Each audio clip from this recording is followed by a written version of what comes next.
नमस्ते दोस्त, स्वागत है आपका।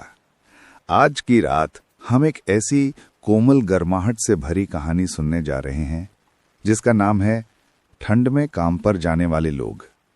ये सिर्फ एक कहानी नहीं, ये उन अनदेखे हाथों की दास्तान है जो सुबह सबसे पहले उठते हैं जब पूरा गांव, पूरा शहर रजाई में सिमटा होता है।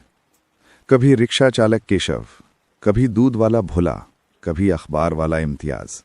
ये वही लोग हैं जो ठंडी हवा चीरकर अपने परिवार के लिए रोज कमाई की पहली सांस लाते हैं। और आज हम उन्हीं लोगों के साथ चलेंगे, उनके रास्तों पर, उनकी ठिठुरन में, उनकी उम्मीदों में। एक ऐसी कहानी जो आपकी पलकों को धीरे धीरे भारी कर देगी और दिल को एक अनकहा सा सुकून दे जाएगी।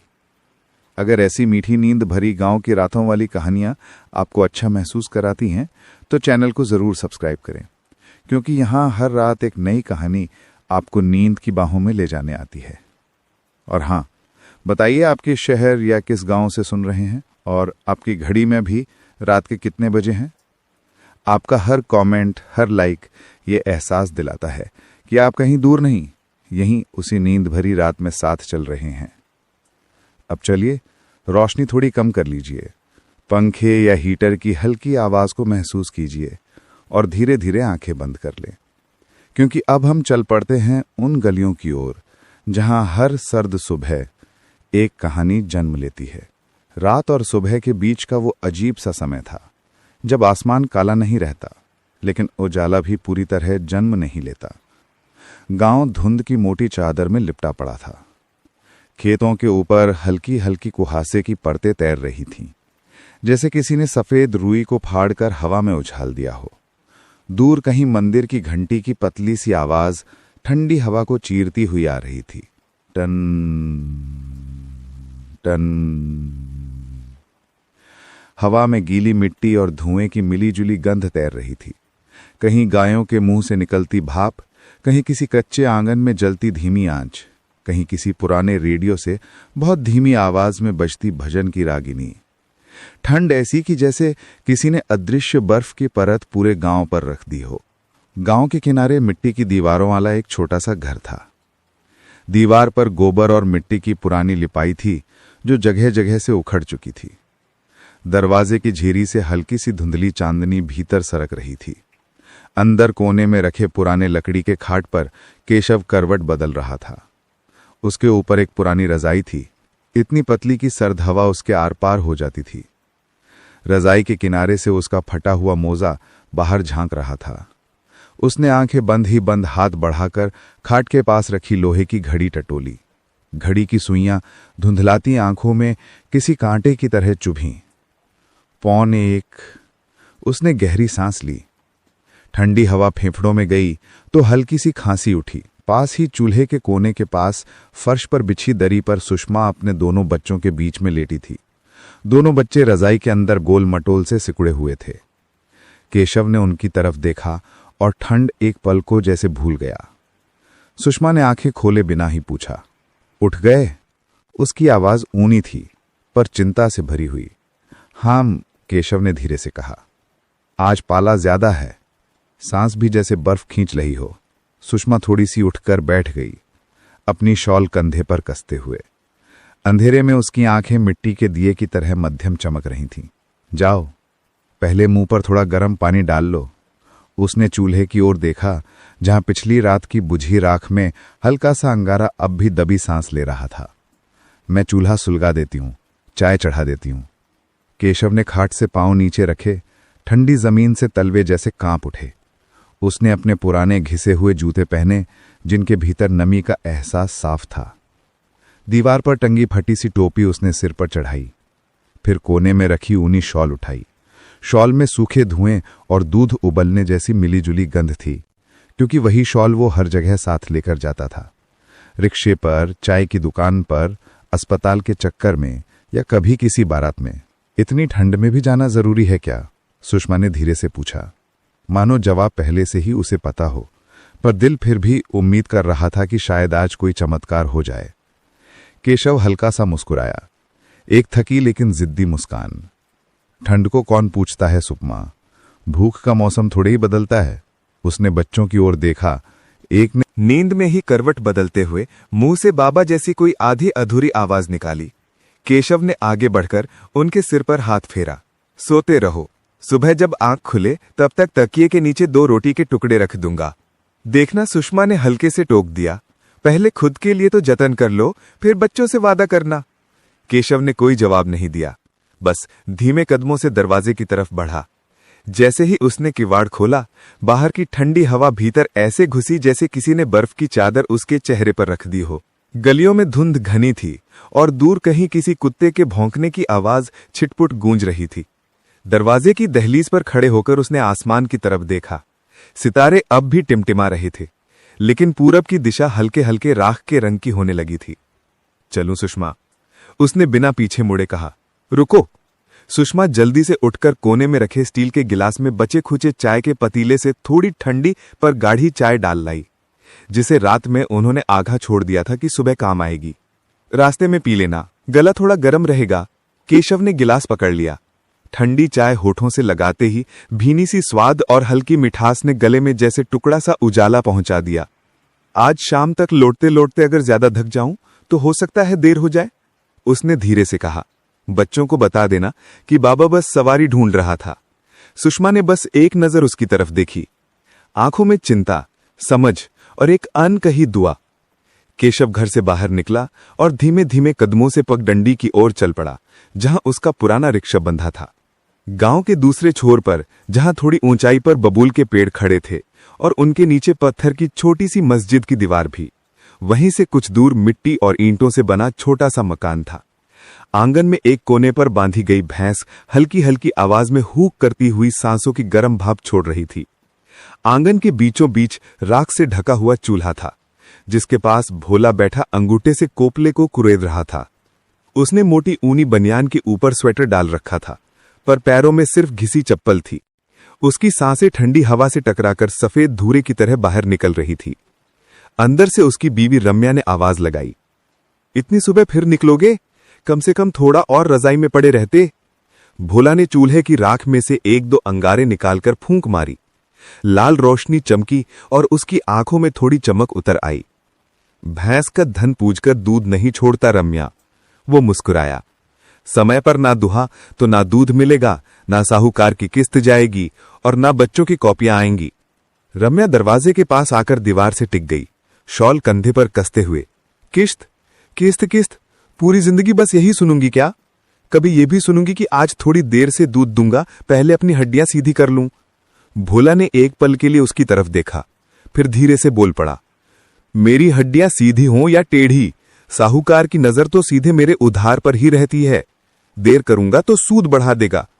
उसने भैंस के पास रखी लोहे की बाल्टी उठाई, भैंस की पीठ पर हाथ फेरा, जैसे कोई अपने साथी को दिन की शुरुआत से पहले आश्वस्त कर रहा हो। चल मेरी रानी, आज भी हमें कई घरों की चाय बनानी है। भैंस के नथुनों से भांप निकली। वो हल्का सा पांव हिलाकर खड़ी हुई। भोला ने दूध दोहना शुरू किया।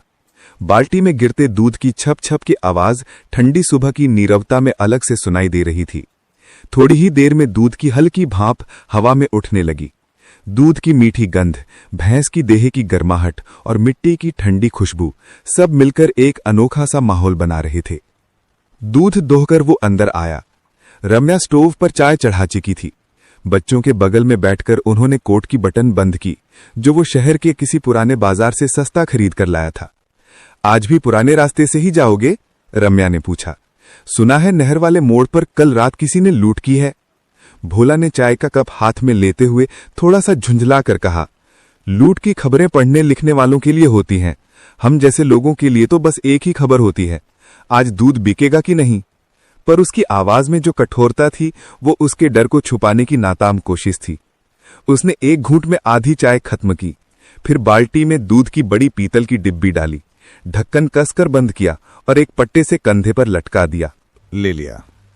जैसे ही वो बाहर निकलने लगा, उसके छोटे बेटे ने नींद में आंखें मसलते हुए पूछा, बाबा ठंड नहीं लगती? भोला ठिठक गया। वो पीछे मुड़ा, दरवाजे की चौखट पर खड़े खड़े ही झुककर बेटे के सिर पर हाथ रखा। लगती है, पर सोचता हूं अगर मैं ठंड से डर जाऊं तो तेरे लिए रजाई कहां से लाऊंगा? बच्चे ने आधी नींद में मुस्कुराकर फिर रजाई में मुंह छुपा लिया। भोला ने दरवाजा बंद किया, कंधे पर डिब्बा ठीक किया और ठंडी हवा में दूध की भाप जैसी अपनी सांसों के साथ गली की ओर चल पड़ा। गांव के बीचों बीच पुराना पीपल का पेड़ था। उसके पास ही एक छोटा सा ईंटों का घर था, जिसकी दीवार पर नीले रंग से अल्लाह भरोसे लिखा था। घर की छत पर ठंडी ओस बिखरी हुई थी, जो हल्की सी रोशनी में मोतियों जैसी चमक रही थी। अंदर कमरे में एक छोटी सी लालटेन मध्यम रोशनी दे रही थी। इसी रोशनी में इम्तियाज एक पुरानी टीन के बक्से पर झुका बैठा था। उसके सामने फैला था एक कागज, किसी कॉलेज का एडमिशन फॉर्म, कोने में हल्के से मुड़ा हुआ।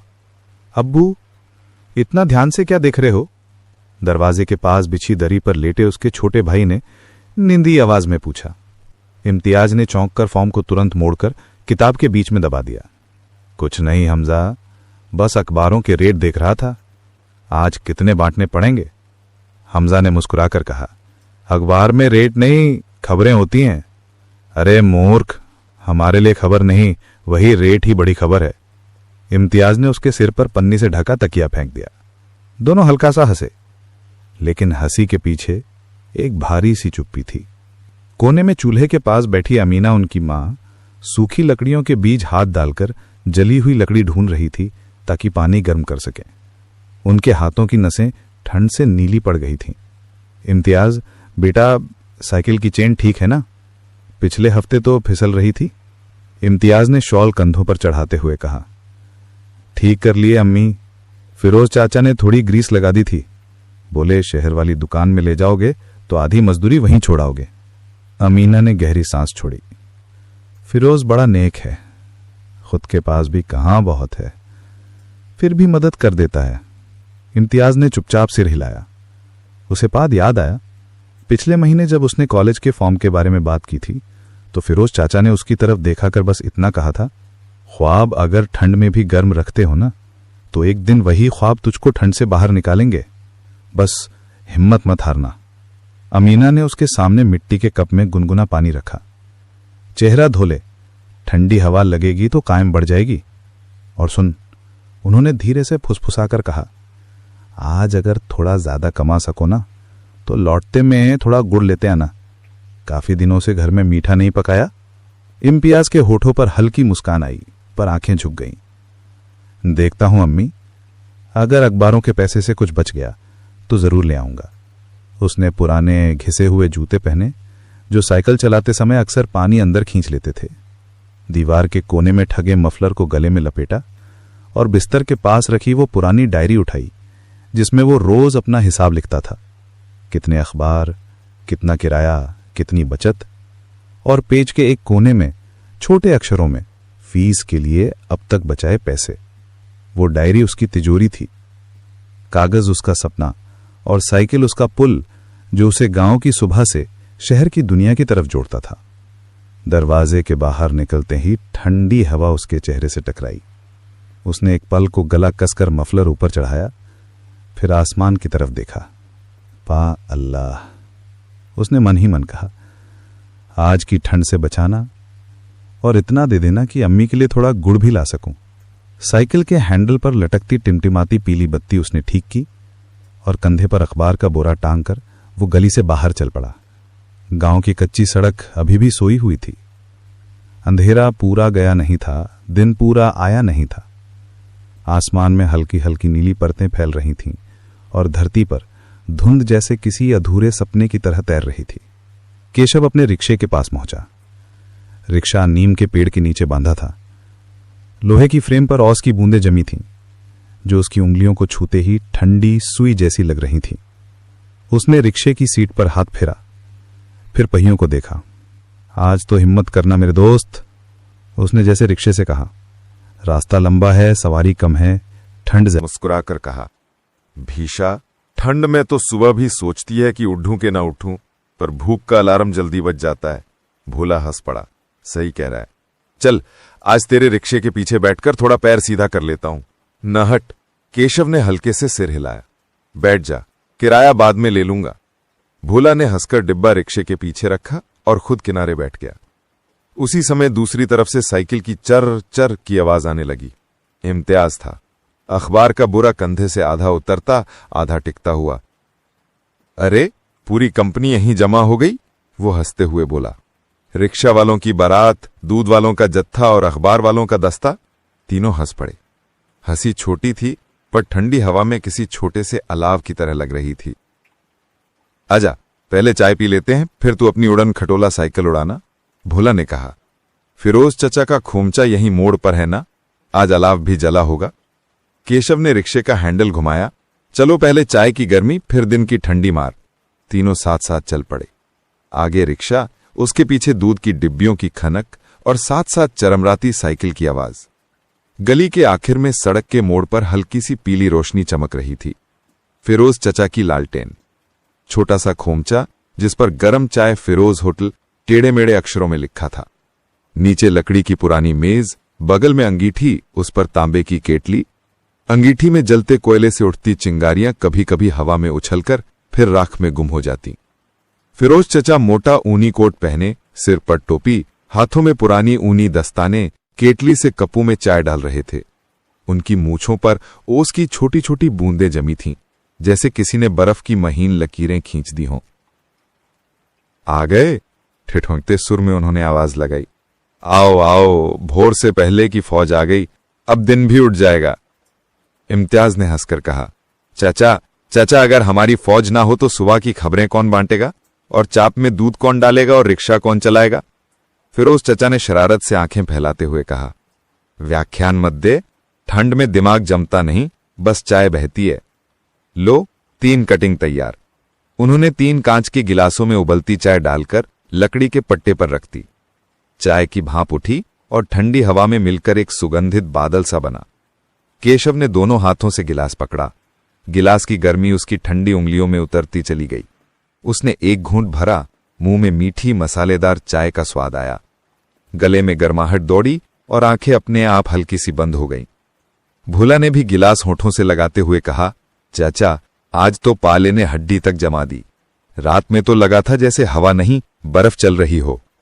फिरोज ने अंगीठी के पास बैठते हुए कहा। अरे भाई, ठंड का काम ठंड करना, हमारा काम गरम रहना। ये देखो। उन्होंने अंगीठी में एक और लकड़ी का टुकड़ा डाला। जब लकड़ी आग में रहती है तो पूरे कमरे को गर्म कर देती है, बाहर निकल जाए तो खुद भी ठंडी पड़ जाती है। तुम लोग भी यही हो गांव की आग। अगर सुबह सुबह तुम नहीं निकलोगे तो लोगों के घरों में रोटी, चाय और खबरें कैसे जागेंगी? इम्तियाज ने हंसकर कहा। वाह चाचा, आज तो दर्शन की फैक्ट्री खुल गई है। फिरोज ने उसकी पीठ पर हल्का सा धक्का दिया। हंसी उड़ा ले, पर यह याद रखना, तेरे अखबारों से पहले इस गांव को तेरे चेहरे से खबर लगती है कि सुबह हो गई। यह सुनकर इम्तियाज एक पल के लिए चुप हो गया। चाय की भाप उसके चश्मे पर जम रही थी, जिसे वो उंगली से पूछ रहा था। केशव ने हल्के से पूछ लिया। चचा, शहर में ठंड इससे ज्यादा होगी क्या? फिरोज ने गहरी सांस ली। शहर में ठंड हवा से ज्यादा लोगों के मन में होती है बेटा। यहां कम से कम कोई किसी को पहचानता तो है, चाय पर बुला लेता है, आग के पास जगह दे देता है। थोड़ी देर तक सब चुप रहे। सिर्फ अंगीठी में जलती लकड़ियों की चिरचिर और दूर किसी मुर्गे की बांग की आवाज आ रही थी। फिर इम्तियाज ने अखबार का बोरा कंधे पर चढ़ाते हुए कहा। चलो, अब सवाल जवाब बाद में, पहले घर घर अखबार पहुंचाना है। नहीं तो लोग कहेंगे ठंड में अखबार वालों की हिम्मत भी ठंडी पड़ गई। केशव ने गिलास खाली करके पटरे पर रखा। और मुझे भी बस स्टैंड की तरफ निकलना है। सुबह की पहली बस से अस्पताल वाली सवारी मिल जाए तो दिन सेट हो जाए। भोला ने डिब्बा सीधा किया। मुझे तो हर गली हर मोहल्ला घूमना है। देर हुई तो भोला दूध वाला नहीं, भोला देर वाला हो जाऊंगा। फिरोज चाचा ने मुस्कुराकर तीनों को देखा। उनकी आंखों में एक अजीब सी चमक थी। पितृत्व, चिंता, गर्व सब मिला जुला। जाओ बेटा, उन्होंने कहा, आज की ठंड को तुम लोगों ने ही हराना है। और सुनो, वापस लौटते में अगर ठंड ज्यादा लगने लगे तो मेरी अंगीठी के पास आ जाना। इस पर आज रात तक आग बुझने नहीं दूंगा। तीनों ने सिर हिलाया और अलग अलग दिशाओं में चल पड़े। जैसे जैसे वे आगे बढ़े, भोर का रंग बदलने लगा। आसमान हल्का स्लेटी हो रहा था। धुंध अब भी जमीन के करीब जमी हुई थी, लेकिन उसके पार से खेतों की रूपरेखा दिखने लगी भी। केशव रिक्शा चलाते हुए बस स्टैंड की तरफ जा रहा था। सामने से आती ठंडी हवा उसके चेहरे को काट रही थी। हर पैडल के साथ उसके पैर भारी हो रहे थे, लेकिन उसके दिमाग में सिर्फ एक ही गिनती चल रही थी। आज कम से कम 4 चक्कर लगा लिया तो दाल में डालने के लिए कुछ सब्जी और बच्चों के लिए थोड़ी मिठाई भी ले सकता हूं। भूला नहर वाली पटरी पर जा रहा था। नीचे नहर का पानी धीमी धीमी आवाज में बह रहा था। ठंडी हवा पानी के ऊपर से होकर चलती तो और तेज लगती। उसने डिब्बा कसकर पकड़ा और हर कदम के साथ खुद से कहता गया, दारू छोड़ दी, ताश छोड़ दिए, अब बस ये कर्ज ही एक नशा है जिसे उतारना है। इम्तियाज साइकिल पर तेजी से पैडल मार रहा था। अखबार का बुरा कंधे से चकता हिलता जा रहा था। हर मोड़ पर वो साइकिल की घंटी बजाता, टिन टिन टिन टिन। कुछ घरों के किवाड़ आधे खुले हुए थे। कहीं कुत्ता बरामदे में सिकुड़ा बैठा था, कहीं कोई बूढ़ा दूर देखते हुए रजाई में से ही बाहर झांक रहा था। पहले घर पर अखबार डालते समय उसने मन में सोचा, काश किसी दिन इन अखबारों में मेरी भी तस्वीर छपे। गांव का लड़का शहर की बड़ी कॉलेज में पहुंच गया। उसने खुद ही मुस्कुराकर सिर लाया। पहले फीस भर ले इम्तियाज, फिर फोटो की सोच लेना। तीनों के रास्ते अलग अलग थे, पर उनमें एक चीज समान थी, ठंड की चुभन और पेट की जरूरत। जहां जहां वे गुजरते, सुबह उनके पीछे पीछे जागती चली जाती। किसी घर में चाय चढ़ती, कहीं मुंह धोने के लिए घड़ा खनकता, कहीं चूल्हे में नई आग सुलगती, और इन सब के बीच दूर कहीं मंदिर की घंटी, मस्जिद की अजान और किसी पुरानी हवेली के कोने से उठती किसी बूढ़ी की खांसी मिलकर एक ऐसी धुन बना रही थी जो इस गांव की असली सुबह की आरती थी। लेकिन गांव ये नहीं जानता था कि इस आरती के पीछे कौन सी 3 आवाजें सबसे पहले जागती हैं। रिक्शा की चरमराहट, दूध की डिब्बे की खनक और साइकिल की घंटी। आज की ठंडी भोर बस शुरू हुई थी, लेकिन ये तीनों नहीं जानते थे कि आने वाले दिनों में यही ठंड, यही रास्ते और यही सुबह उनकी जिंदगियों का रुख बदलने वाली है। भोर से पहले की ठंड बस एक मौसम नहीं थी, ये उनकी परीक्षाओं का पहला पन्ना था। धीरे धीरे भोर का रंग घना नीला होते होते चांदी जैसा होने लगा था। धुंध अब भी कमर भर ऊंचाई तक पसरी थी, पर उसके बीच से गांव की आकृतियां धीरे धीरे साफ होने लगी थी। पीपल का पेड़, मिट्टी के घरों की काई जमी दीवारें, बैलों की खूंटियां और दूर खेतों पर बिछी हल्की सी सफेद परत, जैसे किसी ने रात को ओस को चम्मच भर भर कर खेतों पर छिड़क दिया हो। ठंड की पकड़ अब भी कम नहीं हुई थी, पर गांव की नसों में हलचल शुरू हो चुकी थी। बस स्टैंड की ओर जाने वाली कच्ची सड़क पर केशव अपने पुराने रिक्शे को संभालते हुए बढ़ रहा था। उसने जैसे ही पैडल पर जोर डाला, की की, रिक्शे का पिछला पहिया एक दर्द भरी आवाज निकाल उठा। केशव रुका। धुंध में झुककर उसने पहिए को हाथ से घुमाया। उंगलियों पर ओस जमी मिट्टी चिपक गई। एक धीमी सिसकी सी आवाज फिर निकल आई, जैसे पहिया अपनी थकान बता रहा हो। कितनी बार कहूं, तू भी आराम कर ले। केशव ने रिक्शे के लोहे के किनारे पर हाथ फेरा। पर तेरे आराम का मतलब है कि घर में रात का खाना ठंडा रह जाएगा। उसके हाथ थोड़े कांपे। दम भर रुककर उसने संतुलन बनाया। इस ठंड में रिक्शे चलाना शरीर ही नहीं, मन को भी झकझोर देता था। उसे याद आया, रात जाते सुषमा ने पूछा था, कभी कभी सोचती हूं ये रिक्शा भी तेरे जैसे थकता होगा। उस समय उसने बस हंसकर बात टाल दी थी, लेकिन सच तो ये था कि रिक्शे में जितनी चरमराहट थी, उतनी ही चरमराहट उसके अपने जीवन में थी। धुंध के बीच अचानक कोई आवाज आई, अरे केशवा भाई। केशव ने मुड़कर देखा। बस स्टैंड के पास खड़ा बुजुर्ग मास्टर दीनदयाल हाथ हिलाते हुए उसे बुला रहे थे। ठंड से उनका कोट बर्फ सा लग रहा था। इतनी सुबह आप कहां मास्टर जी? केशव ने पास पहुंचते ही पूछा। मास्टर दीनदयाल ने मुस्कुराकर कहा, बेटे पढ़ाई से रिटायर हुआ हूं, जीवन से नहीं। सुबह सुबह मैं मंदिर जाता हूं थोड़ी प्राणायाम करने, वरना पैर ठंड हड्डियों को ताला लगा देती है। उन्होंने केशव की ओर देखा। तू रोज इसी समय निकलता है ना? जी मास्टर जी। कभी कभी मन होता है तू और तेरा रिक्शा दोनों को छुट्टी दिला दूं। मास्टर दीनदयाल की आवाज में दर्द और मजाक मिला हुआ था। पर जानता हूं, मजदूर के काम की छुट्टी सिर्फ बीमारी ही देती है, और बीमारी भी कभी कभी मौत जैसी लगती है। केशव ने झुककर उनका लाठी पकड़ा और उन्हें रिक्शे पर बैठाया। बैठ जाइए, मैं मंदिर तक छोड़ देता हूं। चल बेटा। मास्टर जी बैठे और रिक्शा आगे बढ़ा, धुंध को चीरते हुए धीमे पर दृढ़ कदमों में। उधर गांव की दूसरी ओर भोला का दूध का डिब्बा धन धन की आवाज करता उसके कंधे से टकरा रहा था। उसने नहर की पटरी पकड़ ली। धुंध इतनी मोटी थी कि रास्ता मानो बर्फ का सुरंग बन गया हो। भोला के पैरों के नीचे की मिट्टी ठंडी थी, तलवों में चुभन हो रही थी, पर वो चलता जा रहा था। उसका दिमाग लगातार गिन रहा था, किसके घर दूध देना है, कितना देना है, किसका बकाया बाकी है। उसी समय सामने से एक टूटी सी दरी ओढ़े बूढ़ी विधवा अम्मा आती दिखी। वे अपने टोकरे में 2-3 लकड़ियां लिए धीमे धीमे चल रही थी। भोला तुरंत रुक गया। अम्मा, सुबह सुबह अकेली क्यों? अम्मा ने कांपते हुए कहा, मकान की छत से पानी टपक रहा था बेटा, थोड़ी लकड़ी लेने गई थी, ठंड काट रही है। भोला ने डिब्बे का ढक्कन खोला और गिलास में थोड़ा दूध डालकर उनके हाथ में दे दिया। पी लो अम्मा, बदन गर्म हो जाएगा। अम्मा की आंखें भर आईं। उन्होंने कांपते हाथों से गिलास पकड़ा। तू ना होता भोला तो मैं जाने कितनी बार ठंड से हार गई होती। भोला ने उनकी बात काट दी। अरे ज्यादा मत बोलो अम्मा, मेरा नाम किसी पर एहसान लिखने के लिए नहीं है। वो चलते हुए बुदबुदाया, किसी के हिस्से की ठंड अगर मैं थोड़ी कम कर सकूं तो इसमें क्या बुराई है। उसकी आंखें थोड़ी नम थी पर कदम तेज।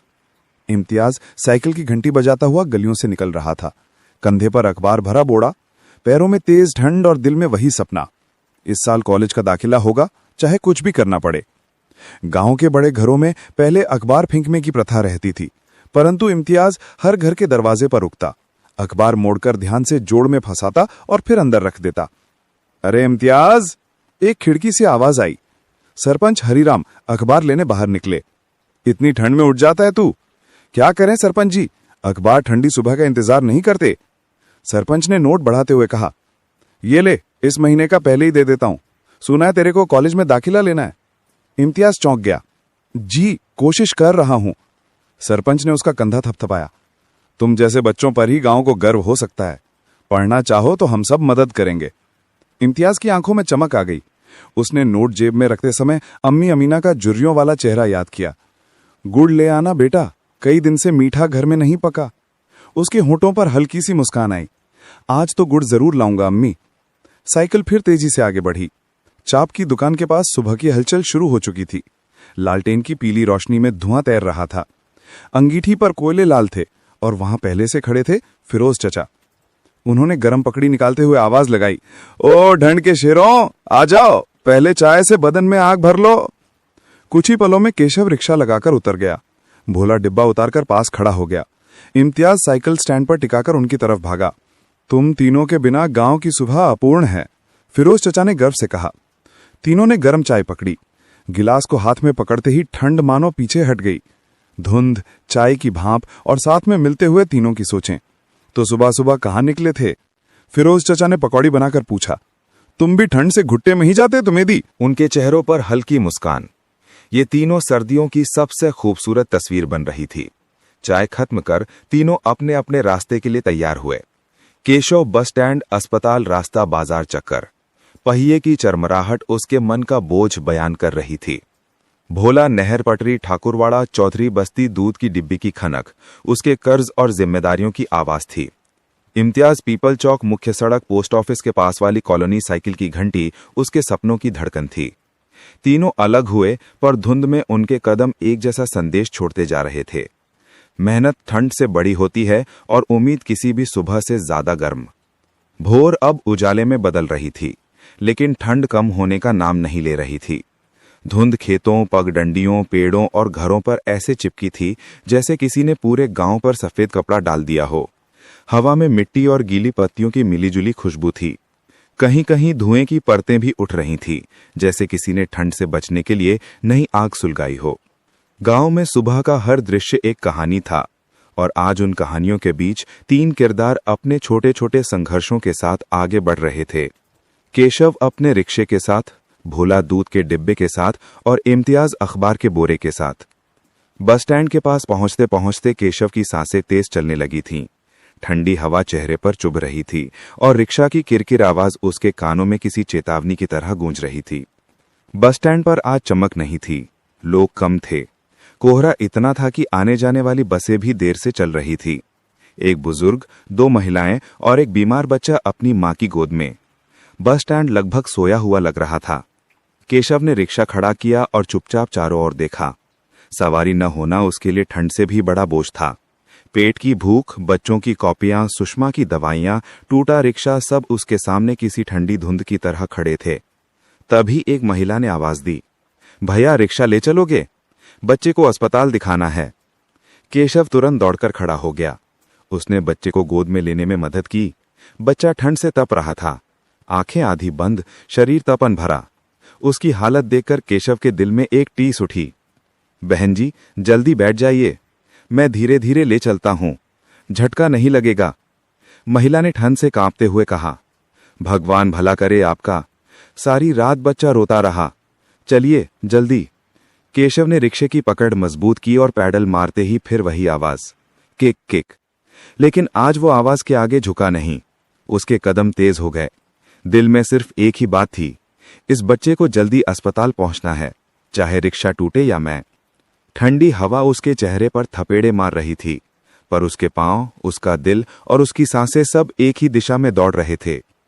उधर ठाकुरवाड़ा की ओर जाते समय भोला की चाल में घबराहट थी। उसकी सांसें तेज थीं। डिब्बों की खनक उसके कदमों से तेज हो गई थी।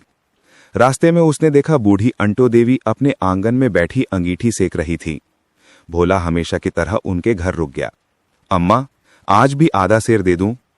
अंटो देवी ने कमजोर आवाज में कहा, बेटा आज आधा नहीं, थोड़ा कम कर दे, कल की छुट्टियां अभी तक नहीं दे पाई हूं। भोला के चेहरे पर कुछ पल के लिए सन्नाटा छा गया।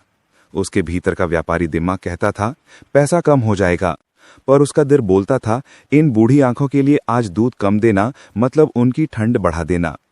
उसने गहरे सांस ली और बोला, अम्मा जितना पीना हो पी लो, पैसे जब हो दे देना, ठंड में दूध से बड़ा कोई सहारा नहीं।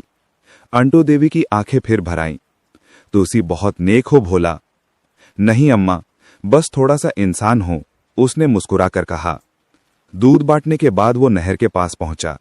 वहीं उसे गांव के ठेला ठेकेदार रामभजन ने रोक लिया। अरे भोला, अभी भी मेरे पैसे नहीं दिए तूने? 8 दिन हो गए। भोला का दिल थक से बैठ गया।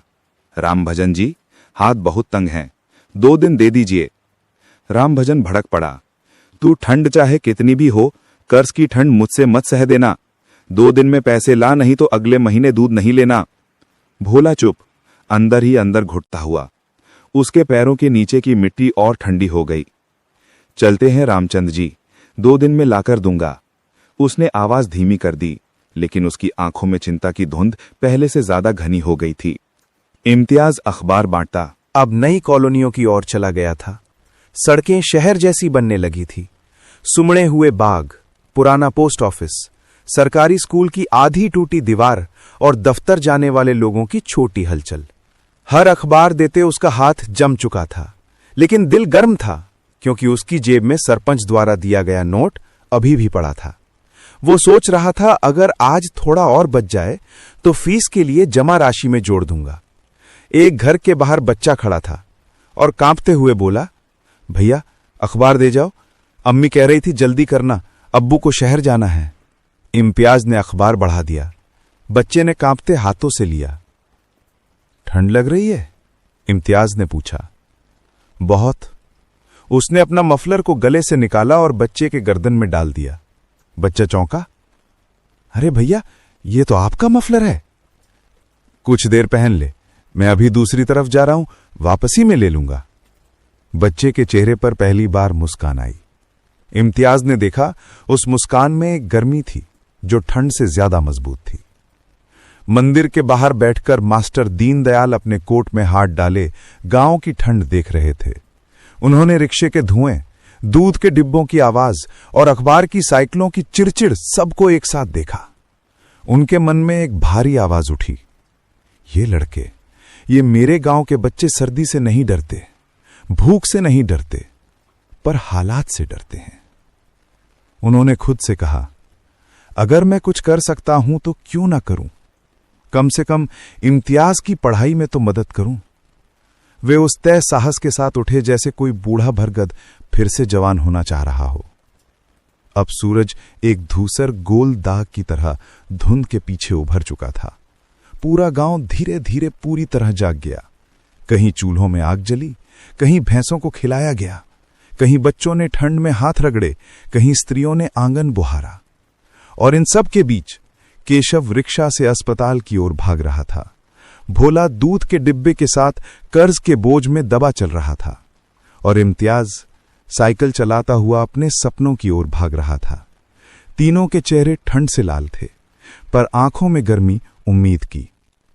तीनों को नहीं पता था कि अगले कुछ दिनों में उनके संघर्ष एक दूसरे से टकराएंगे, एक दूसरे को जोड़ेंगे और गांव की जिंदगी एक ऐसे मोड़ पर ले जाएंगे जहां ठंड सिर्फ मौसम नहीं बल्कि एक परीक्षा बन जाएगी। सूरज अब धुंध की मोटी चादर के पीछे एक धुंधला सा सफेद गोला बनकर ठंगा हुआ था। गांव में हलचल बढ़ने लगी थी, पर ठंड कम होने का नाम नहीं ले रही थी। हवा में अब भी ऐसी तेज सिहरन थी कि उंगलियों से सांस तक हर चीज जमती जा रही थी। और इसी ठंड में एक आदमी सबसे तेज भाग रहा था, कंधे पर अपनी पूरी दुनिया टांगे हुए भोला। भोला अब ठाकुरवाड़ा से निकलकर मुख्य पगडंडी की ओर बढ़ रहा था।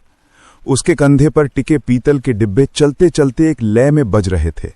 उनकी ठंठक, हर खनक उसका बोझ भी थी और उसका सहारा भी। उसके पैर नंगे चप्पलों में थे, पर वो उसी तेजी से कदम बढ़ाए जा रहा था जैसे कोई योद्धा मैदान में उतर रहा हो। पर इस योद्धा की तलवार दूध थी और दुश्मन था कर्ज का पहाड़। जैसे ही वो चौधरी बस्ती पहुंचा, सामने की राह में कुख्यात साहूकार रतिराम खड़ा दिख गया। रतिराम का शरीर भारी, माथे पर लाल टीका और हाथ में मोटी गद्देदार बही। उसकी आंखें हमेशा दूसरों की जेबें नापती हुई लगती थी। भोला का दिल धक से बैठ गया। शरीर ठंड से कांपता था और रतिराम का सामना करने से मन कांप जाता था। रतिराम ने उसकी तरफ बढ़ते हुए कहा, ओ भोला, आज मेरी किस्त कहाँ है? 3 दिन और बढ़ गए। दूध तो रोज बेचता है ना, पैसा कहाँ जाता है? भोला ने गहरी सांस लेकर कहा, रतिराम जी, ठंड में दूध बिकता कम है और कुछ बूढ़े लोग उधार में ले लेते हैं। 2 दिन और दे दीजिए। रतिराम ने हाथ हवा में उठाया। बस, उधार की आदत मत डाल, नहीं तो सर्दी तो क्या, पूरी उम्र की गर्मी भी खत्म कर दूंगा। भोला कुछ नहीं बोला। ये जानता था इस आदमी से तर्क करना ठंड में पानी से लड़ने जैसा है। रतिराम ने पास खड़े एक आदमी से कहा, अगर 2 दिन में पैसा नहीं आया तो इसके घर से भैंस बांध लाना, दूध बेचने चलेगा कहां? ये सुनते ही भोला के पैरों के नीचे की मिट्टी जैसे खिसक गई। भैंस ही उसके घर की ताकत थी, इज्जत थी, रोजगार भी। उसे लगा जैसे ठंड अचानक और गहरी हो गई हो, पर उसने सिर झुकाकर कहा, ठीक है रतिराम जी, 2 दिन में दे दूंगा। रतिराम चला गया। भोला वहीं खड़ा रहा। पीछे से आ रही इम्तियाज की साइकिल की घंटी की आवाज उसे अब गाली जैसी लग रही थी। आती ठंडी हवा उसकी हड्डियों तक उतर रही थी और भीतर से कर्ज उसके साहस को काट रहा था। आगे बढ़ते हुए भोला दूध बांट रहा था। कहीं लोग जल्दी में पैसे धमा रहे थे, कहीं बस गिलास लेकर दरवाजा बंद कर लेते। चिंताएं बढ़ने लगी। शाम तक कितना बचेगा? कर्ज कैसे चुकाऊंगा? घर में क्या ले जाऊंगा? तभी एक बच्चा दौड़ता हुआ आया। बोला, चाचा, माँ ने कहा है थोड़ा दूध ज्यादा दे जाना, दादी की तबीयत बहुत खराब है, दवाई में मिलाना है। भोला का दिल नरम पड़ गया। उसने बोला, ठीक है बेटा, ले जा, दादी को गर्म दूध दे देना। बच्चा खुश होकर लौट गया, पर जैसे ही वो गया, भोला ने अपने डिब्बे में झांका। दूध की सतह अब खतरनाक रूप से नीचे थी। उसे लगा जैसे किसी ने उसके मुंह पर ठंडा पानी डाल दिया हो। शरीर से गर्मी बाहर जाती, बॉडी कांपती। दिमाग में सिर्फ एक ही बात, घर के बच्चों के लिए कैसे बचाऊं? उसी समय गांव के 2 कोनों में 2 स्त्रियां भी अपने अपने संघर्षों से जूझ रही थी, सुषमा और अमीना। सुषमा, चूल्हे की आग और चिंता की राख। केशव की पत्नी सुषमा चूल्हे में लकड़ी फूंक रही थी। हाथों की त्वचा फट चुकी थी। बच्चे रजाई में सिमटे बैठे थे।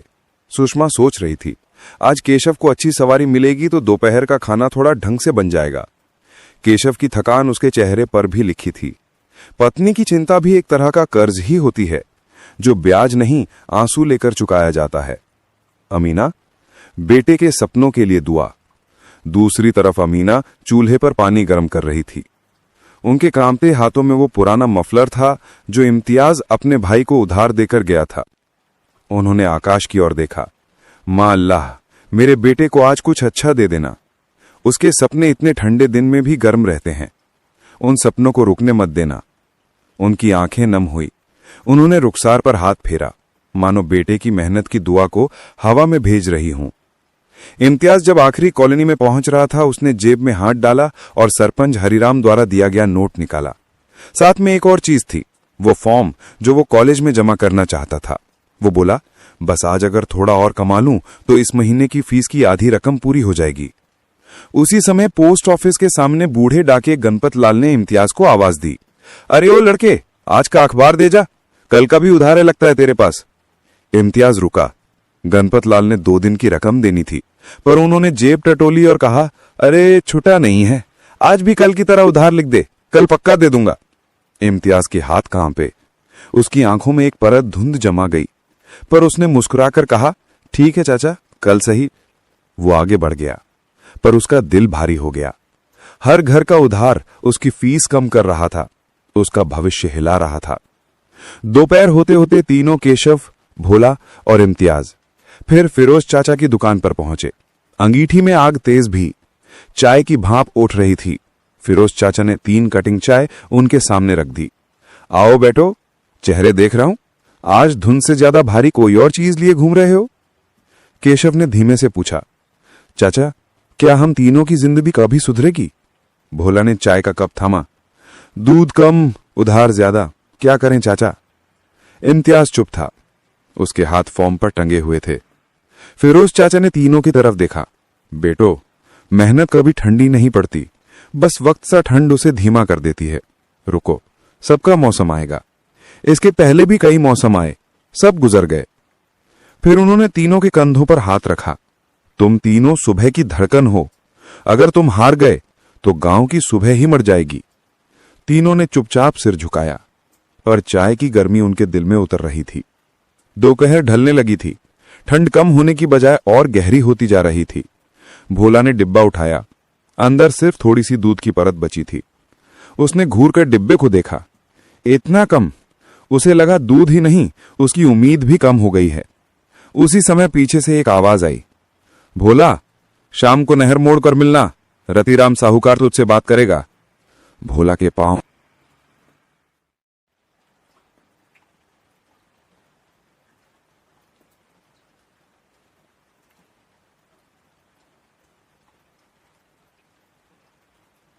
जैसे जमीन में धंस गए।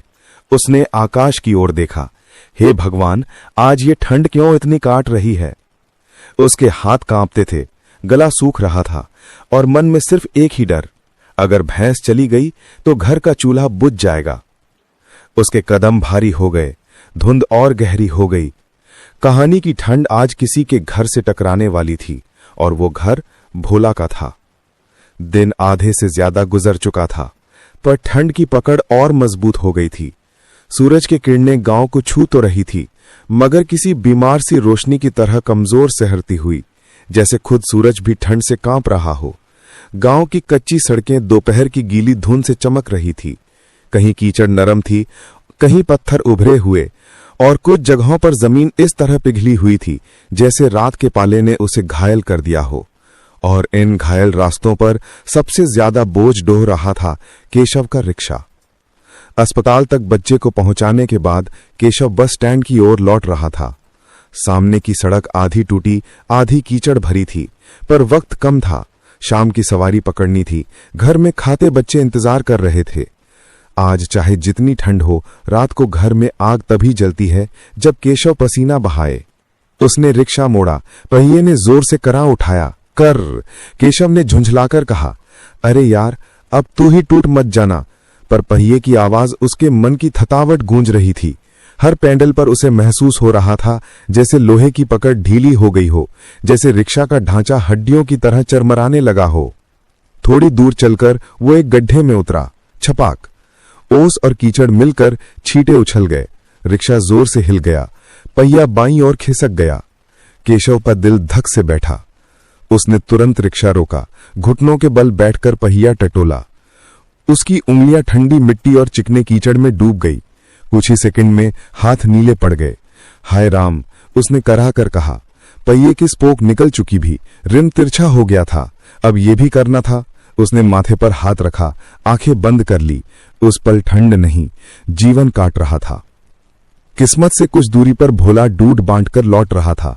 उसने जमीन पर झुके हुए केशव को देखा। अरे ओ केशवा, क्या हुआ? केशव ने हताश होकर कहा। पहिया टूट गया भैया, अब शाम की सवारी भी गई।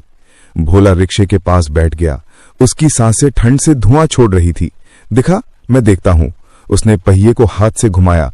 घुमा भी नहीं, फंसा हुआ, टूटा हुआ। अरे भाई, ये तो पूरा सेट निकल गया।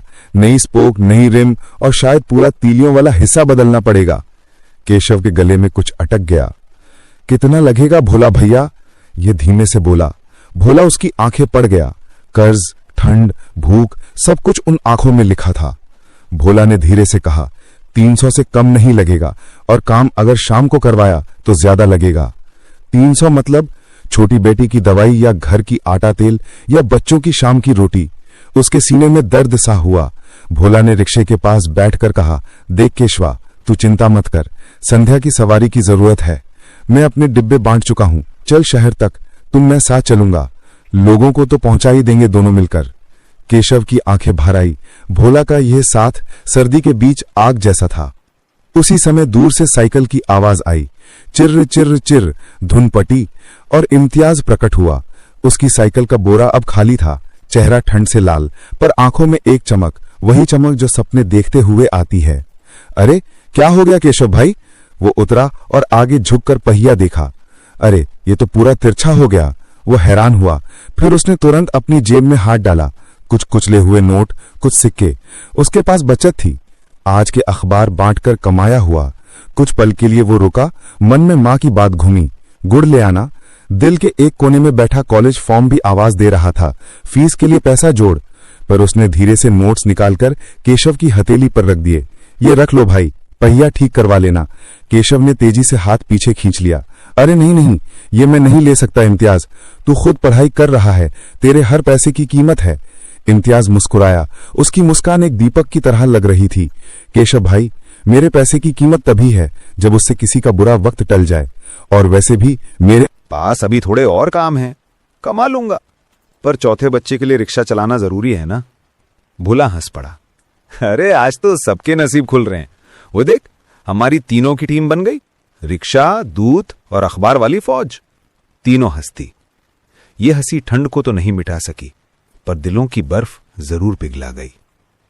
तीनों मिलकर रिक्शा सड़क किनारे खड़ा करवाने लगे। इसी समय पीछे से एक तेज आवाज आई। अरे बाप रे, हट जाओ रास्ते से। वो गांव के मुखिया शेर सिंह चौधरी थे, जो मोटरसाइकिल पर निकल रहे थे। भारी शरीर, काला जैकेट, लाल मफलर, कलाई पर मोटी सोने की चूड़ी। उन्होंने बेअदबी से कहा, किसका कूड़ा करकट बीच सड़क खड़ा कर दिया? केशव ने सिर झुकाकर कहा, चौधरी जी, रिक्शा टूट गया, बस 1 मिनट। चौधरी ने हेठे स्वर में हंसकर कहा, तुम गरीबों का यही चक्कर है, ना खुद ठीक से चलते हो, ना गांव चलने देते हो। इम्तियाज का खून खौल गया। वो बोलने ही वाला था कि भोला ने उसका हाथ पकड़ लिया। मत बोल बेटा, चौधरी से उलझना थके हुए हाथों को और थका देता है। चौधरी ने नजर घुमाई और बोला, देखो मैं कह रहा हूं ये रिक्शा हटवाओ, वरना शाम तक हवालात में बैठना पड़ेगा। उन्होंने बाइक स्टार्ट की, धुआं छोड़ा और आगे बढ़ गए।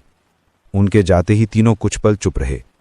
फिर केशव ने फुसफुसाकर कहा, गरीबी का सबसे बड़ा अपमान सामने वाले के शब्दों में नहीं, खुद के अंदर महसूस होता है। इम्तियाज ने कंधे पर हाथ रखा। पर भाई, यही गरीबी एक दिन हमारी ताकत बनेगी, देख लेना। तीनों ने मिलकर रिक्शा संभाला और आधे टूटे पहिए को घसीटते हुए करीब की पक्की सड़क पर लाया।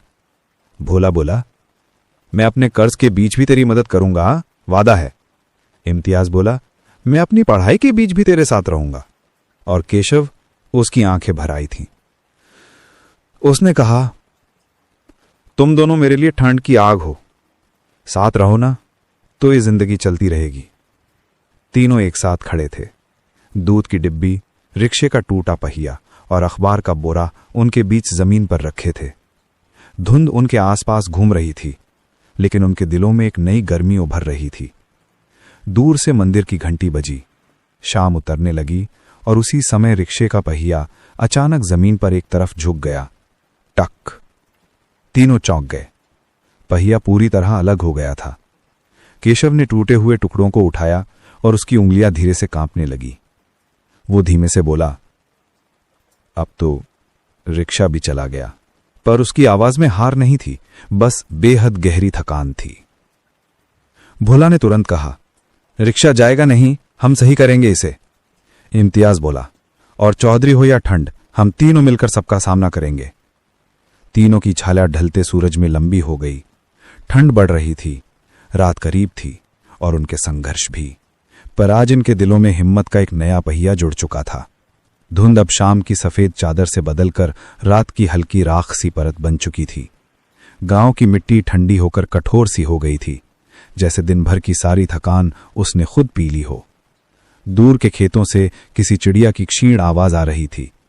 पीपल के पेड़ की पत्तियां बिना हवा के भी कांपती दिख रही थीं, शायद ठंड से। इसी बीच पोस्ट ऑफिस वाली छोटी पगडंडी पर एक साइकिल करीब आ रही थी। पीली टिमटिमाती बत्ती, कंधे पर हल्का होता बैग, माथे पर ठंड से जमी पसीने की परत, वो इम्तियाज था। अखबार बांटने का काम अब पूरा हो चुका था। उसके बैग में अब सिर्फ कुछ रसीदें, 2 उधारी की पर्चियां, 3 सिक्के और एक अदृश्य बोझ बचा था, उसके सपनों का बोझ। साइकिल धीरे चल रही थी, उसके हाथ ठंड से सुन्न थे और पैरों में पूरे दिन के पैडल मारने की थकावट। जैसे ही वो घर के पास पहुंचा, उसे याद आया, फीस का फॉर्म। वो बुरा उतारकर साइकिल के पीछे लगी लोहे की टोकरी से अपनी पुरानी कॉपी निकाली। कॉपी के बीच दबा हुआ वो पीला पड़ा फॉर्म निकल आया। फॉर्म के कोने मुड़े हुए थे, किनारे धूल से काले और ऊपर की स्याही थोड़ी फैली हुई, जिसे समय ने भी इसे रोकने की कोशिश की हो। इम्तियाज ने मन में कहा, क्या मैं सच में ही इसे जमा कर पाऊंगा? घर के दरवाजे पर ओस जमा थी, अंदर से चूल्हे का हल्का धुआं निकल रहा था, वही धुआं जो हर गरीब घर को गर्म रखने की आखिरी कोशिश करता है। अमीना चूल्हे के पास बैठी थी, उनके हाथ तेजी से दुपट्टा बुन रहे थे, जो अगले हफ्ते बाजार में बेचकर थोड़ा सा राशन ला देगा। उन्होंने जैसे ही इम्तियाज को देखा, उनकी आवाज में मुस्कान आ गई। आ गए बेटा, बहुत ठंड थी ना आज? इम्तियाज ने मुस्कुराकर कहा, हाँ अम्मी, लेकिन आपकी दुआओं की गर्मी थी। अमीना ने उसके गले की खाली जगह देखी। अरे मफलर कहाँ है? इम्तियाज ने डलकर कहा, एक बच्चे को दे दिया था अम्मी, बहुत ठंड लग रही थी उसे, वापस ले लूंगा। अमीना ने सिर हिलाया, उनका दिल पिघल गया। मेरा बेटा दूसरों की ठंड अपनी समझ लेता है। उन्होंने उसकी ठंडी हथेलियां पकड़कर अपनी हथेलियों में गर्म की। कुछ पल बाद इम्तियाज ने धीमे से पूछा, अम्मी, अगर मैं कॉलेज जाऊं तो आप अकेली संभाल लेंगी घर को? अमीना ने एक लंबी गहरी सांस ली और बोली, बेटा घर तो मैं संभाल लूंगी, पर तू अगर अपने सपने ना संभाल पाया तो ये मां कैसे जिएगी? इम्तियाज की आंखें भर आईं, घुन जैसे उसके भीतर भी घुस गई थी। बाहर से आवाज आई, कोई है? दरवाजा खोलो। अमीना चौंकी। इम्तियाज उठा और दरवाजा खोला। बाहर खड़े थे मास्टर दीनदयाल। उनकी मूंछों पर ओस जमी हुई थी और हाथ में एक पुराना थैला। अरे मास्टर जी, इस ठंड में आप? दीनदयाल ने भीतर आते ही कहा, बेटा तुमसे मिलना था, और हाँ ये तो। उन्होंने थैले से एक लंबा लिफाफा निकाला। इम्तियाज ने हैरानी से पूछा, ये क्या है मास्टर जी? दीनदयाल ने मुस्कुराकर कहा, फॉर्म की फीस। तुम्हारी पढ़ाई नहीं रुकेगी इम्तियाज, पूरे गांव को तुमसे उम्मीद है। अमीना ने हड़बड़ाकर कहा, अरे मास्टर जी, आपकी पेंशन ही कितनी है, यह हम नहीं ले सकते। दीनदयाल ने कड़क आवाज में कहा, लेना पड़ेगा बहन, यह एहसान नहीं, तुम्हारे बेटे की पढ़ाई में मेरा हिस्सा है। एक शिक्षक की जिंदगी उसके छात्रों में ही चलती है। इम्तियाज की आंखें बहने लगीं। उसने लिफाफा हाथों में लिया और उसे सीने से लगा लिया। उसका सपना आज थोड़ा ज्यादा गर्म हो गया। दूर से रिक्शे की धीरे धीरे घसीटने की आवाज आ रही थी, खर खर खर। इम्तियाज तुरंत बाहर निकला। अंधेरे में केशव और भोला साथ आते दिखे। भोला का कंधा झुका हुआ, केशव की आंखें थकी हुई और रिक्शा एक घायल जानवर की तरह पीछे सरकता हुआ। इम्तियाज दौड़कर पहुंचा। भाई कैसा हुआ? केशव ने थकी हुई आवाज में कहा। मिस्त्री ने बता दिया, 300 लगेंगे, वो भी कल। आज रात रिक्शा साथ ले गया। भोला ने जोड़ा, हम तीनों ने कोशिश की, पर पहिया पूरा बदलना पड़ेगा। इम्तियाज ने एक पल को सोचा, उसने फॉर्म वाली फीस तो अभी अभी ली थी, क्या वो भी दे दे?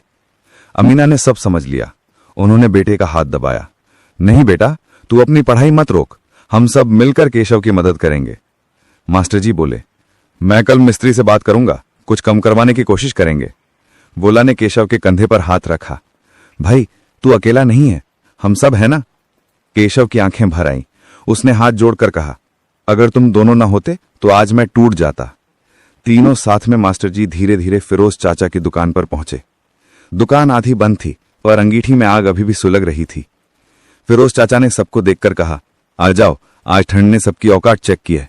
उन्होंने सबके लिए चाय चढ़ा दी और फिर बोले, सुनो बेटो, ठंड का काम ठंड करना है, हमारा काम एक दूसरे को गर्म रखना है। भोला ने मुस्कुराकर पूछा, चाचा आप भी दार्शनिक हो क्या? फिरोज हंसे, दार्शनिक नहीं बेटा, गरीब हूं। गरीबी सबसे बड़ा शिक्षक होती है। उन्होंने केशव की ओर देखा, कल सुबह रिक्शा ठीक हो जाएगा और अगर पैसे कम पड़े तो मैं हूं ना। इम्तियाज ने चाचा को देखा। उनकी आंखों में वही आग थी जो अंगीठी में जल रही थी। रात गहराने लगी थी। ठंडी हवा और तेज हो चुकी थी। धुंध के बीच फिरोज की दुकान की लालटेन किसी आशा दीपक की तरह जल रही थी। इम्तियाज अपने हाथ में फॉर्म घूर रहा था। उस पर जमी धूल अब उसे भारी नहीं लग रही थी। भोला डिब्बे से निकली एक छोटी भाप देखते हुए सोच रहा था, कल दूध ज्यादा बेचूंगा, कर्ज उतार दूंगा। केशव रिक्शे के टूटे पहिए को याद कर रहा था, कल नई शुरुआत होगी। अमीना दूर बैठी बेटों को देख रही थी। उनकी आंखों में दुआ का समंदर भरा था। सुषमा घर में बैठे चूल्हे पर दाल चढ़ा रही थी। उन्हें यकीन था कि केशव हार नहीं मानेगा। और मास्टर दीनदयाल, वे चुपचाप सबको देख रहे थे। उनका दिल कह रहा था, इन बच्चों की मेहनत इनकी ठंड को एक दिन हरा देगी। रात आखिर पूरी तरह उतर आई थी। आकाश गहरा नीला नहीं, काला भी नहीं, बस एक ऐसी गहरी नीली रात जहां तारों के छेद से हर पल उम्मीद की रोशनी छन छन कर किसी उमंग की तरह पृथ्वी पर आ गिर रही थी। परंतु अब अंधेरे के साथ साथ ठंड भी सबसे ज्यादा ऊपर थी। हर 10 मिनट में किसी दांतों के टकराने, किसी की सांस की फूकार या अदकृश की आवाज आ रही थी। पर धीरे धीरे सुबह भी आ पहुंची थी और अब उम्मीद उस बेचारे शक्तिहीन रात से ज्यादा शक्तिशाली हो रही थी। धुंधला सा कैनवस था जिस पर ठंड ने अपनी सफेद लकीरें खींच दी थीं। गांव की गलियों में कुत्तों के भौंकने की आवाज और दूर किसी घर से आ रही खांसी ठंडी हवा के साथ तैर रही थी। लेकिन इस कड़ाके की सर्द रात में एक जगह थी जहां गर्माहट अब भी जिंदा थी। फिरोज चाचा की दुकान। लाल लालटेन टंगी थी, अंगीठी जल रही थी और उसके चारों ओर लोग धीरे धीरे इकट्ठे हो रहे थे। फिरोज चाचा अंगीठी में एक लकड़ी डाल रहे थे। लाओ लाओ, सब लोग पास आ जाओ, आज ठंड किसी की भी नहीं मान रही है। उनकी आवाज में दिखावा नहीं, सच्ची मोहब्बत थी। उनकी दुकान गांव का दिल थी और आज ये दिल ठंडी रात के खिलाफ पूरी ताकत से धड़क रहा था। चाय की केतली उबल रही थी, उसकी भाप चूल्हे के धुएं के साथ मिलकर हवा में एक मीठी खुशबू घोल रही थी। सबसे पहले पहुंचा भोला। कंधे पर डब्बा लटका था, पर आज वो कंधा काफी झुका हुआ था। फिरोज चाचा ने देखते ही कहा, अरे मेरे दूध के सिंह, अंदर की भाप निकाल दे, सारा भार तेरा चेहरा उठा चुका है। भोला मुस्कुराया, पर मुस्कान में थकान भी। चाचा, आज रतिराम मिल गया था, बोला, पर कान कांप रहे थे। फिरोज ने भाव उठाई, बस नाम मत लेना उसका, सर्दी कम और उसके कर्ज की बात ज्यादा खपाती है। सब हंस पड़े। भोला भी हंसा, पर वो हंसी उसकी अंदरूनी चिंता को नहीं छुपा सकी। कुछ देर बाद सड़क पर एक धीमी आवाज गूंजी, खर खर खर। फिरोज चाचा मुस्कुराए, लो, ये आवाज तो पहचान में आ गई। लगता है मेरा दोस्त आज भी रिक्शा को ढोकर ला रहा है। वो बाहर निकले। सामने केशव था। दोनों हाथों से रिक्शा का टूटा पहिया पकड़कर धीरे धीरे चलता हुआ। केशव को देखते ही फिरोज चाचा की आंखें नरम पड़ गईं। अरे बेटा, इतना भी जिद्दी मत बन, रिक्शा नहीं है तो क्या हुआ, पैर तो हैं, दिल तो है, दोस्त तो हैं। केशव हल्की मुस्कान के साथ अंदर आया। ठंड उसके चेहरे पर बर्फ की तरह जमी थी, पर उसके भीतर आज की मेहनत का तेज भी चमक रहा था। अंगीठी के पास बैठते ही वो बोला, चाचा, आज रिक्शा नहीं थका था, मैं थक गया हूं। फिरोज चाचा ने उसके कंधे पर हाथ रखा। थक जाएगा बेटा, पर टूटेगा नहीं। क्योंकि तू उन लोगों में से है जो गिरकर और ऊंचा उठते हैं। केशव की आंखें भर आईं। अचानक साइकिल की घंटी बजी। टिन टिन। इम्तियाज आया। उसके चेहरे पर ठंड नहीं, उम्मीद की चमक थी। हाथ में एक मुड़ा हुआ कागज, वही फॉर्म, एक किनारे से थोड़ा भीगा हुआ पर छाती से चिपका हुआ, जैसे कोई अपना दिल लेकर घूम रहा हो। आते ही बोला, चाचा पता है मास्टर जी फीस की पहली किस्त देने आए थे। सबकी आंखों में एक साथ चमक आई। भोला बोला, अरे वाह रे साइकिल वाले उस्ताद, आज तेरी साइकिल में पेट्रोल कम, सपने ज्यादा भरे दिखा रहे। फिरोज चाचा हंस पड़े। साइकिल तो पुरानी है, पर लड़का नया नया सितारा है। इम्तियाज थोड़ी झुककर बैठ गई थी, पर उसकी आंखें अब भी चमक रही थीं। कुछ देर बाद मंदिर की घंटी बजी और उसी आवाज के साथ लाठी ठकठकाते हुए मास्टर दीनदयाल आए। वे धीरे धीरे अलाव के पास बैठे, हाथ फैलाकर आग सेकने लगे। आज की ठंड जैसे आदमी की हड्डियों के अंदर उतर रही है। वे बोले। भोला ने पूछा, मास्टर जी क्या जमाना सच में इतना कठिन ही था या हम ही ज्यादा सोचते हैं? मास्टर जी ने गहरी सांस ली। कठिन तो हमेशा से था भोला, पर पहले लोग एक दूसरे को इतना अकेला नहीं छोड़ते थे। अलाव सिर्फ आग नहीं देता था, दूसरों का सहारा भी देता था। फिरोज चाचा ने सिर हिलाया। सही कहते हो मास्टर जी, ये आग नहीं, दिलों की गर्मी है जो आज भी इंसान को इंसान बनाती है।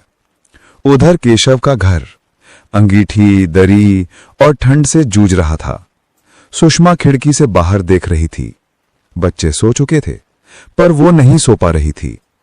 उसके मन में कई सवाल तैर रहे थे। क्या कल रिक्शा ठीक हो जाएगा? अगर नहीं हुआ, घर में राशन कैसे आएगा? ठंड बढ़ती जा रही है, बच्चे बीमार न पड़ जाएं। उसकी आंखों में चिंता की धुंध अंगीठी के धुएं से भी ज्यादा घनी थी। अमीना दरी पर बैठी थी।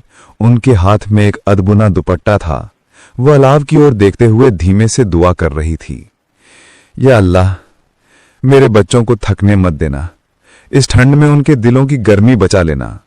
उनकी आवाज कांप रही थी, पर वो मजबूत थी। अब अलाव के पास भीड़ जमा हो चुकी थी। कुछ बच्चे खेल रहे थे, कुछ बूढ़े रजाई ओढ़कर बैठे थे, और बीच में केशव, भोला, इम्तियाज, मास्टर जी और फिरोज चचा। भोला ने मजाक में पूछा, चचा ये आग इतनी तेज कैसे रख लेते हो? फिरोज चचा ने मुस्कुराकर कहा, क्योंकि बेटा लकड़ी नहीं, मैं लोगों की बातें जलाता हूं। किसी का दर्द, किसी की टेंशन, किसी का बोझ, सब फेंक देते हैं इसमें। फिर आग खुद तेज हो जाती है। सब हंस पड़े। मैले कुचेले कपड़े, ठंड से लाल नाक, थकी आंखें, फिर भी हंसी थी। और वही हंसी इस गांव की असली दौलत थी। रात बीत चुकी थी। सुबह का रंग आसमान पर चढ़ने की कोशिश कर रहा था, लेकिन धुंध इतनी गहरी थी कि लगता था पूरी दुनिया किसी बर्फ की परत के नीचे दब गई हो। आज ठंड पिछले दिनों से कहीं ज्यादा थी। हवा में पानी था, मिट्टी में कांपना था, और लोगों के चेहरों पर चिंता, धुंध और नींद तीनों जमी हुई थी। अंगीठी पर जलती लकड़ियां घर घर में अपनी चमक बिखेरने की कोशिश करती, पर हवा उसकी चमक को खा जाती। और इसी धुंध में एक गलतफहमी पैदा होने वाली थी, छोटी लेकिन चुभने वाली। केशव टूटा रिक्शा, टूटी नींद। केशव लगभग बिना सोए उठा था। सारी रात रिक्शे के टूटे पहिए का ख्याल उसे नींद नहीं लेने दे रहा था। सुषमा ने पूछा, आज भी जल्दी निकलोगे? केशव ने हल्के से सिर हिलाया। पहले मिस्त्री के यहां जाकर पूछूंगा, शायद सुबह सुबह ठीक कर दे। सुषमा ने चूल्हे के पास रखे गुनगुने पानी से उसकी उंगलियां थामी। ठंड से जम गई हैं। केशव ने मुस्कुराकर कहा, चलती रहेंगी, अब आदत है। लेकिन मुस्कान से ज्यादा थकान उसके चेहरे पर छाई हुई थी। भोला भी जल्दी उठा। रतिराम के डर ने उसे आधी रात में ही जगा दिया था। आज दूध जरा ज्यादा बेचूंगा, उसने खुद से कहा। नहर से पहले वाले घरों में थोड़ा ज्यादा डालूंगा। चप्पल पहनते वक्त उसके पैर जमीन छूते ही कांप उठे। उसने खुद को दिलासा दिया, कर चुकाऊंगा, बस भगवान आज साथ देना। इम्तियाज ने अपनी जेब में फीस वाला लिफाफा छुपा कर रखा। वो आज बैंक जाकर जमा करवाना चाहता था, पर इससे पहले अखबार बांटना अनिवार्य था। अमीना ने उसे जाते हुए कहा, बेटा आज साइकिल संभाल कर चलाना, इस ठंड में रास्ता नजर नहीं आता। इम्तियाज ने मुस्कुराकर सिर हिलाया, लेकिन अंदर से वो भी तनाव में था। अगर देर हो गई तो, अगर फॉर्म जमा नहीं हो पाया तो। उसकी सांसें भी ठंड की धुंध में खो रही थी। तीनों अपनी अपनी दिशा से फिरोज चचा की दुकान की ओर जा रहे थे। धुंध इतनी घनी थी कि सामने 3 कदम भी दूर नहीं दिख रहे थे। इसी बीच भोला नहर के मोड़ पर आया। आगे उसे कोई परछाई दिखी। वो इम्तियाज था जो जल्दी में साइकिल तेज चला रहा था। धुंध में अचानक दोनों टकरा गए। ठग! डिब्बा हिलकर गिरते गिरते बचा। अखबार का भोरा फिसल गया। भोला चिल्लाया, अरे दिखता नहीं क्या? अगर मेरा दूध गिर जाता तो पता है कितना नुकसान होता। इम्तियाज भी घबरा गया। भोला भैया, मैं जल्दी में था, फॉर्म जमा करना है, मुझे दिखा नहीं। भोला झुंझला गया। फॉर्म, हमारे पास भी चिंता है। तू समझता है हम बस इसी ठंड में घूमते रहते हैं? अगर डिब्बा गिरता तो रतिराम मेरी खाल निकाल लेता। इम्तियाज दुखी हो गया। उसकी आवाज कांपी। भैया, जानबूझकर थोड़ी ही किया था। पर भोला गुस्से में था क्योंकि उसका अपना तनाव उसके शब्दों में बर्फ की तरह चुभ रहा था। बस रहने दे, हर चीज का बहाना अब तू भी समझाने लगा है मुझे। इम्तियाज का दिल टूट गया। वो चुप होकर आगे बढ़ गया, पर आंखों में धुंध के साथ आंसू भी भर आए। इसी समय मिस्त्री के पास से लौटते हुए केशव का चेहरा बुझा हुआ था। मिस्त्री ने कहा था, 300 से नीचे नहीं होगा और कल तक तो भूल ही जाओ। इसके बाद केशव चुपचाप चल रहा था कि अचानक पीछे से इम्तियाज ने साइकिल थोड़ा तेज मोड़ दिया और रिक्शे की तरफ झुक गया। पहला बादल अभी उतरा नहीं था कि दूसरा बादल भी आ गया। केशव अचानक चिल्ला उठा, अरे जरा देखा नहीं सकता? ये रिक्शा बचा खुचा भी टूट जाता तो क्या होता? तुम लोग समझते ही नहीं हो, मेरी रोजी रोटी है ये। इम्तियाज रुक गया। वो पहले ही भोला से सुन चुका था। अब केशव का गुस्सा उसकी आंखों में चुभ गया। केशव भाई, मैंने कुछ किया ही नहीं। लेकिन केशव रुका नहीं। बस तुम दोनों की साइकिलें ही हम लोगों को परेशान करती हैं, न दिन का पता न रास्ते का। भोला भी वहां आ चुका था और बोला, हाँ, हमेशा जल्दी में रहता है, किसी दिन बड़ा नुकसान करेगा। इम्तियाज के कान लाल हो गए। उसकी आंखें नम थी। आप दोनों को क्या लगता है मैं मजे के लिए हिस्सा बन रहा हूं इस ठंड में? लेकिन किसी ने नहीं सुना। धुंध में हर शब्द गुस्से की परत बनकर फैलता जा रहा था। जब तीनों दुकान तक पहुंचे तब तक माहौल गर्म था और हवा ठंडी। फिर उस चाचा ने आते ही तनाव पहचान लिया। उन्होंने बिना पूछे कहा, लो बेटो, तीनों के लिए चाप तैयार है और ये आग तुम्हारे अंदर की ठंड पिघलाने के लिए। केशव और भोला अलग अलग बैठ गए। इम्तियाज चुपचाप कोने में बैठा था। मास्टर दीनदयाल भी आ पहुंचे। उन्होंने तुरंत स्थिति समझी। क्या हुआ बेटो? उन्होंने शांत स्वर में पूछा। पहले कोई बोला नहीं। फिर केशव बोला, कुछ नहीं मास्टर जी, आज बस मन भारी है। भोला ने कहा, थोड़ी टक्कर हो गई थी। इम्तियाज कुछ नहीं बोला। उसकी आंखें नम थीं। मास्टर जी ने मुस्कुराकर कहा, देखो बेटो, ठंड में मन जल्दी टूट जाता है, मगर जो दिल गर्म होते हैं वे टकराते नहीं, मिल जाते हैं। फिर वो चाचा ने चाय रखकर कहा, अरे टक्कर तो 2 बर्तनों में होती है। अगर तुम लोग टकराए नहीं तो क्या लकड़ियां आपस में झगड़कर आग नहीं देंगी? तीनों चुप रह गए। तनाव थोड़ा पिघलने लगा। धीरे धीरे भारी चुप्पी में भीतर ही सच निकलने लगी। केशव बोला, मेरा रिक्शा पूरा टूट गया है। भोला बोला, रतिराम 2 दिन दे रहा हूं, नहीं दिया तो भैंस ले जाएगा। इम्तियाज ने फटकर कहा, और आज फॉर्म जमा करना है, वरना दाखिला नहीं होगा। तीनों ने एक दूसरे को देखा और सच अचानक बहुत साफ हो गया। लड़ाई किसी से नहीं थी, किस्मत से थी, ठंड से थी, हालात से थी। एक लंबी सांस के बाद केशव उठा और इम्तियाज के पास गया। माफ कर दी भाई, आज दिमाग में बहुत बोझ था। भोला भी आ गया, और मुझसे भी गलती हो गई, हम सब परेशान हैं ना। इम्तियाज की आंखें भर आईं। हमें अभी जल्दी में था, माफी मेरी भी। तीनों ने हाथ मिलाया। धुन जैसे उनके बीच से हटने लगी। फिर वो चाचा चमक गए, ले अब आग और तेज लगेगी। अंगीठी सच में और तेज हो उठी। रात ढल रही थी। अंगीठी की लपटें तीनों के चेहरों पर चमक रही थीं। मास्टर जी ने कहा, गलत फहमियां ठंड की तरह होती हैं, धीरे धीरे जमा होती हैं, पर एक छोटी सी आग, एक छोटी सी बात सब कुछ पिघला सकती है। तीनों मुस्कुराए। आज की ठंड भले कड़ी थी, पर दिलों में गर्माहट पहली बार ज्यादा गहरी लगी, और धुंध में छिपी हुई टकराहट अब धुएं में बदलकर ओढ़ चुकी थी। रात हमेशा की तरह उतरी, पर आज इस रात की ठंड गांव की नसों में किसी खंजर की तरह उतर गई थी। हवा कांप रही थी, घरों की दीवारें छटक रही थीं, आंगनों की राख जम रही थी। आसमान पर तारे धुंध की मोटी चादर के पीछे किसी बीमार दिए की तरह झिलमिला रहे थे। और इसी रात गांव में एक ऐसी घटना होने वाली थी जो 3 जिंदगियों को एक साथ जोड़ देगी। केशव अपनी टूटी रजाई में बच्चों को दबाकर उन्हें गर्मी देने की कोशिश कर रहा था। सुषमा चूल्हे के पास बैठी धीरे धीरे हवा फूंक रही थी। लकड़ियां गीली थीं, इसलिए आग जल्दी नहीं पकड़ रही थी। आज बहुत ठंड है, सुषमा ने कांपते हुए कहा। केशव ने खिड़की खोली तो अंदर धुंध का झोंका घुस आया। ठीक उसी समय, केशवा, केशवा, कोई है, जल्दी आओ। बाहर किसी महिला की घबराई हुई आवाज गूंज रही थी। केशव चौंक कर बाहर निकला। धुंध में सामने राम दुलारी खड़ी थीं। उनका चेहरा घबराहट से सफेद था। केशवा, मेरा बेटा, मेरा छोटा मोहन ठंड में बेहोश हो गया है, सांस नहीं चल रही, कृपया इसे अस्पताल ले चलो। केशव के शरीर में बिजली सी दौड़ गई। वो घर के अंदर भागा, शॉल, टोपी और अपनी चिर परिचित पुरानी चप्पलें पहनकर बाहर आ गया। चलो बहन जी, रिक्शा नहीं है तो क्या हुआ, मैं गोद में उठाकर ले चलता हूं। भोला और इम्तियाज को बुलाता हूं। धुंध और ठंड उसकी आवाज की गर्मी को रोक नहीं पाई। केशव जैसे ही बाहर आया, सामने उसी की तरह एक और परछाई दौड़ती दिखी। भोला, भोला! भोला के हाथ में दूध की खाली डिब्बी थी। शायद वो रात के लिए वापस लौट रहा था। क्या हुआ केशव? उसने हाफते हुए पूछा। मोहन बेहोश है, अस्पताल ले जाना है, रिक्शा नहीं है। भोला ने बिना सोचे कहा। चल मैं उठवाता हूं, मेरी भैंस का गर्म दूध अभी भी घर में है, पहले कप पिला देंगे, शायद बच्चे की देह में गर्मी आ जाए। ये वही भोला था जिसे कुछ घंटे पहले ठंड, कर्ज और गुस्से ने झकझोर दिया था, लेकिन आज वो सिर्फ इंसानियत था। धीरे धीरे दूर कहीं साइकिल की घबराई हुई घंटियां सुनाई दी। टिन टिन टिन। इम्तियाज था। वो मोड़ पर जैसे ही पहुंचा, उसे सामने केशव और भोला दिखे। बिना पूछे वो उतर पड़ा। क्या हुआ, क्या हुआ? भोला बोला। मोहन बेहोश है, सांस रुक रही है, 2 किलोमीटर दूर डॉक्टर हैं। इम्तियाज की आंखें चौड़ी हो गई। उसने अपनी साइकिल की चैन कसकर पकड़ी। मैं आगे आगे चलता हूं, रास्ता धुंध में दिखेगा नहीं, तुम दोनों पीछे चलो। और वो तेजी से आगे बढ़ गया। साइकिल की पीली बत्ती धुंध में किसी उम्मीद की तरह चमक रही थी। राम दुलारी बच्चे को बाहर लाई। मोहक, छोटा सा मोहन उसकी बाहों में ढीला पड़ा था। होठों पर नीली परत, हाथ पैर ठंड से अकड़े हुए।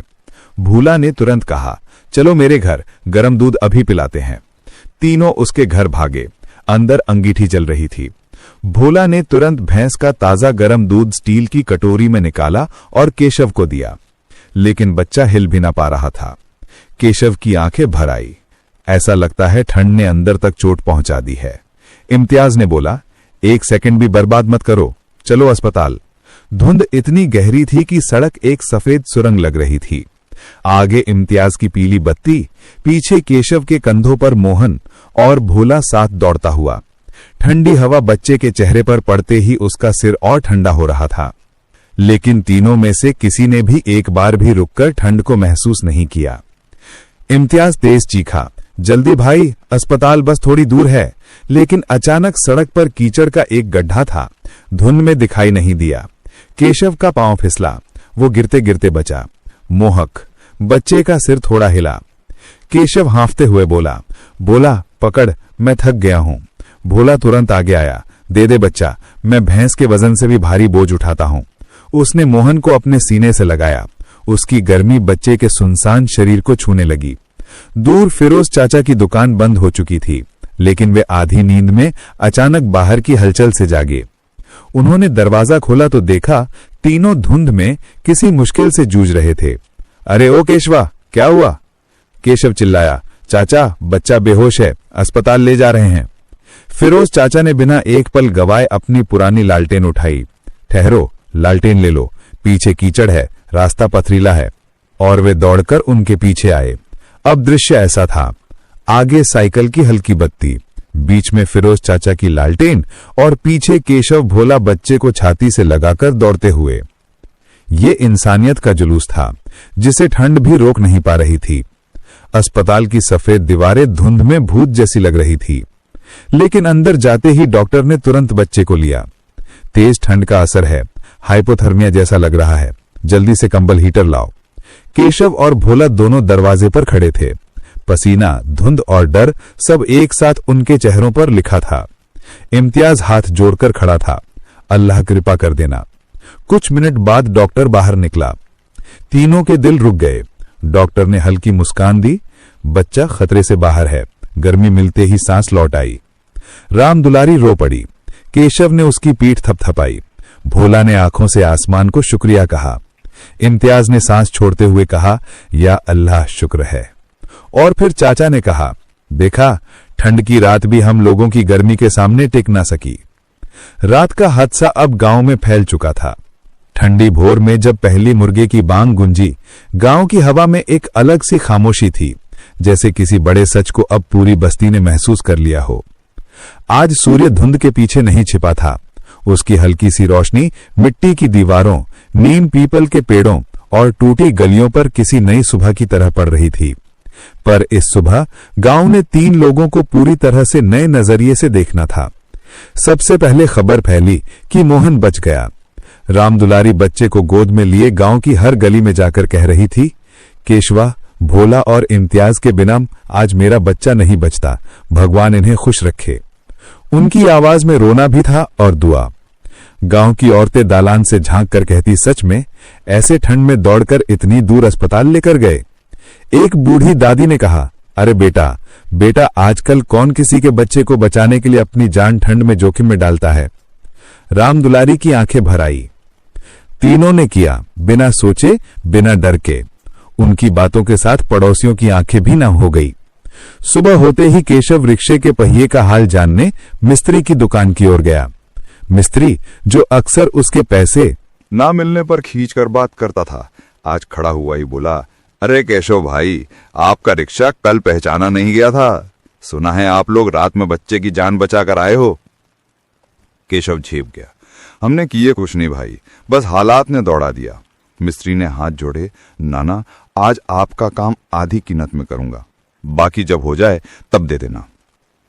केशव की आंखें भर आई और उसके भीतर पहली गर्म लहर उठी। आज किसी ने मेरे काम का सम्मान किया है।